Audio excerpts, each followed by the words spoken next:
আজকে আমরা চলে এসেছি কামারহাটির অন্তর্গত পানিহাটির এক শ্যাম মন্দিরে। এই শ্যাম মন্দিরটাই তৈরি করেছিলেন রানী রাসমণির নাথ বৌমা, নাম ছিল গিরিবালা দাসী।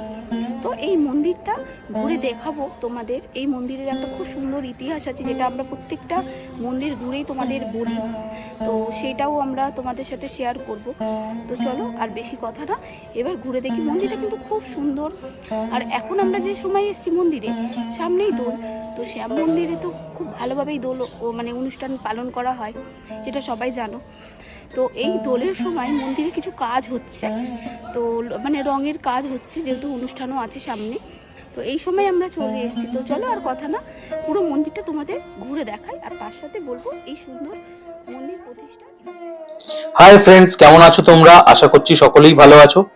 আজকে নতুন সকালে আবার বেরিয়ে পড়েছি একটা নতুন ডেস্টিনেশনের উদ্দেশ্যে। আজকের ডেস্টিনেশন বেশি দূরে নয়, বরং আগরপাড়ায়। আগরপাড়ায় কোথায়? আগরপাড়ায় আছে রানী রাসমণির নাতবউ কলকাতার জানবাজারের গোপালকৃষ্ণ দাসের বিধবা স্ত্রী গিরিবালা দাসীর তৈরি করা মন্দির। ব্যারাকপুর ট্রাঙ্ক রোডে অবস্থিত আগরপাড়া মোল্লার হাটের মোড় থেকে হলধর বোস রোড ধরে গঙ্গার দিকে হাঁটলে গঙ্গার ধারে পড়বে গিরিবালা ঠাকুরবাড়ি। অনেকে একে ছোট দক্ষিণেশ্বর বলে থাকেন। এই মন্দিরের অবস্থান দক্ষিণেশ্বরের মতো গঙ্গার তীরে এবং শিব মন্দিরগুলির গঠনশৈলী মোটামুটি একই রকম। দক্ষিণেশ্বরের মূল দেবতা দক্ষিণাকালী, কিন্তু এখানকার মূল দেবতা রাধা গোবিন্দজিউ। মন্দিরের পশ্চিম দিকে গিরিবালা ঘাট, আছে নহবতখানা নাট মন্দির। মন্দির নির্মাণ করতে সেই সময় প্রায় ৩.৫ লক্ষ টাকা খরচ হয়েছিল। মন্দিরটি বাংলা ১৩১৮ সালের, ইংরেজির ১৯১১ খ্রিস্টাব্দে ১৮ই জ্যৈষ্ঠ রানী রাসমণির নাতবউ কলকাতা জানবাজারে গোপালকৃষ্ণ দাসের বিধবা স্ত্রী গিরিবালা দাসী প্রতিষ্ঠা করেন। পাঁচিল দিয়ে ঘেরা মন্দির প্রাঙ্গণের ঠিক মাঝখানে রাধা গোবিন্দজির মন্দির। উঁচু ভিত্তি বেদির ওপর স্থাপিত ত্রিখিলান প্রবেশপথযুক্ত দক্ষিণমুখী মন্দিরটি পঞ্চরত্ন শৈলীর। গর্ভগৃহের সামনে অলিন্দ, মন্দিরে ওঠার সিঁড়ির দুপাশে দুটি পাথরের নারী মূর্তি, হাতে কাঁচের বাতিদান। মন্দিরের চারদিকে বাঁকানো কার্নিশের নিচে সুন্দর পঙ্খের কাজও আছে। মন্দিরের সামনে বড় নাট মন্দির। প্রাঙ্গণের পশ্চিম দিকে ৬টি আটচালা শিব মন্দির। শিব মন্দিরগুলির নাম দক্ষিণ থেকে উত্তরে রামেশ্বর, রাজেশ্বর, গোপেশ্বর, তারকেশ্বর, ভুবনেশ্বর ও গিরিশ্বর। ১ নম্বর রামেশ্বর শিব মন্দিরের পূর্ব দিকের দরজায় খিলানের ওপর রয়েছে যুগল মিলন মূর্তি এবং পশ্চিম দিকের দরজার খিলানের ওপর রয়েছে কৃষ্ণ বলরামের মূর্তি। দ্বিতীয় রাজেশ্বর শিব মন্দিরের পূর্ব দিকের দরজার খিলানের ওপর মূর্তিটি ভেঙে গেছে। এই শিব মন্দিরের পশ্চিম দিকের দরজার খিলানের ওপর রয়েছে রামরাজার মূর্তি। ৩ নম্বর গোপেশ্বর শিব মন্দিরের পূর্ব দিকের দরজার খিলানের ওপর রয়েছে রাই রাজার মূর্তি। এই শিব মন্দিরের পশ্চিম দিকের দরজার খিলানের ওপর রয়েছে নন্দীর পিঠে হরপার্বতী মূর্তি।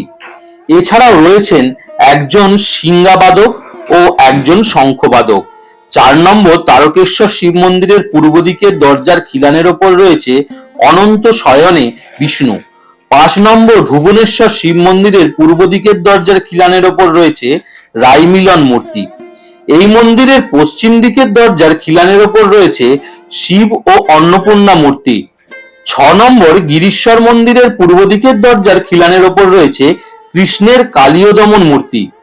এই মন্দিরের পশ্চিম দিকের দরজায় খিলানের ওপর রয়েছে শিবের বাহন নন্দীর পিঠে শিব, গণেশ জননী ও ইন্দ্রের বাহন ঐরাবতের পিঠে ইন্দ্রশচী। এখানে বৃষগজের একই মাথা। মন্দিরের গর্ভগৃহে কোষ্ঠী পাথরের কৃষ্ণ, অষ্টধাতুর রাধা, গণেশ, নারায়ণশিলা ও অন্যান্য দেবদেবীর মূর্তি প্রতিষ্ঠিত ও নিত্য পূজিত। মন্দির প্রতিষ্ঠার সময় যে রাধারানীর মূর্তিটি ছিল, সে মূর্তিটি চুরি হওয়ার পরে শ্বেত পাথরের একটি রাধারানীর মূর্তি পূজা করা হতো। রাধারানীকে স্নান করানোর সময় পুরোহিতেরা অসাবধানতার তা ভেঙে যায়। সেই ভাঙা মূর্তিটি জোড়া দিয়ে দীর্ঘদিন পূজা করা হয়। ১৯৮৫ সালে ২০ জানুয়ারি গিরিবালা দাসীর বংশধরেরা মন্দিরের রক্ষণাবেক্ষণের দায়িত্ব ভোলাগিরি আশ্রমের কর্তৃপক্ষের হাতে অর্পণ করেন। তারপর স্বামী শিবানন্দ গিরি মহারাজ এই মন্দিরে ভারপ্রাপ্ত হয়ে আসেন। তিনি বৃন্দাবন ধাম থেকে একটি অষ্টধাতুর রাধারানীর মূর্তি এনে অভিষেক করিয়ে পূজার ব্যবস্থা করেন। এখন সেই মূর্তিতেই পূজিত হচ্ছেন। মন্দিরে নিত্য পুজো ছাড়াও মন্দিরের প্রতিষ্ঠা দিবসের উৎসব, রাধাষ্টমী, জন্মাষ্টমী, দোলযাত্রা, স্নানযাত্রা, ঝুলন, রাসযাত্রা ইত্যাদি উৎসবে অনুষ্ঠিত হয়। তবে আগেকার মতো এখন আর সেরকম জাঁকজমক হয় না। শিবরাত্রির দিন সারা রাত শিব মন্দিরগুলিতে পূজা অনুষ্ঠিত হয়। মন্দিরের পূর্ব দিকে সারি সারি ঘর, এগুলি নানান কাজে ব্যবহৃত হয়। মন্দিরের পরিবেশ খুবই সুন্দর। একদিনের ভ্রমণের জন্য অবশ্যই এটি একটি নির্বাচন করা যেতে পারে। এবার বলি কিভাবে যাবেন। হাওড়া শিয়ালদা বা শ্যামবাজার থেকে বিডি রোডগামী বাসে উঠে পানিহাটিতে মোল্লারহাটে নামুন। সেখান থেকে টোটো পাবেন, হেঁটেও যেতে পারেন। শিয়ালদা থেকে ট্রেনে এলে আগরপাড়ায় নামুন, সেখান থেকে অটো। তো বন্ধুরা, আমরা যখন এই মন্দিরে পৌঁছেছিলাম তখন গঙ্গা আরতি চলছিল। তো এখানকার কিছু পরিষদ আমাদের অনুরোধ করলো যে তোমরা যদি গিয়ে গঙ্গা আরতিতে হাজির হও। তো আমরা তো এক পায়ে রাজি ছিলাম।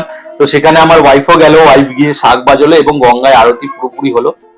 তো বন্ধুরা, আশা করছি তোমাদের পুরো মন্দিরটা ঘুরে খুব ভালোই লেগেছে। তো আমরা এসছি একটু বিকেল বিকেল, তো সন্ধে নেমে গেল। আর তোমাদের গঙ্গা আরতিটাও আমরা পুরোটা ভালোভাবে দেখালাম। তো এবার বাড়ি যাওয়ার পালা। তো তোমরা যদি চাও একটা সুন্দর মুহূর্ত এখানে কাটাতে, তাহলে আসতেই পারো। মেনটেনেন্সের কাজ চলছে, পরিষ্কার পরিচ্ছন্ন পুরো মন্দিরটা রং করাও হয়েছে দেখছি। তো চলো আজকে টাটা। তোমরা যদি চাও দোল উৎসবে কিন্তু এখানে আসতে পারো, এখানে বড় করে প্রোগ্রাম হয়। তো আবার দেখা হচ্ছে অন্য কোনো ভিডিওতে। তো ততক্ষণের জন্য আমাকে অনেক অনেক ভালোবাসা। টাটা।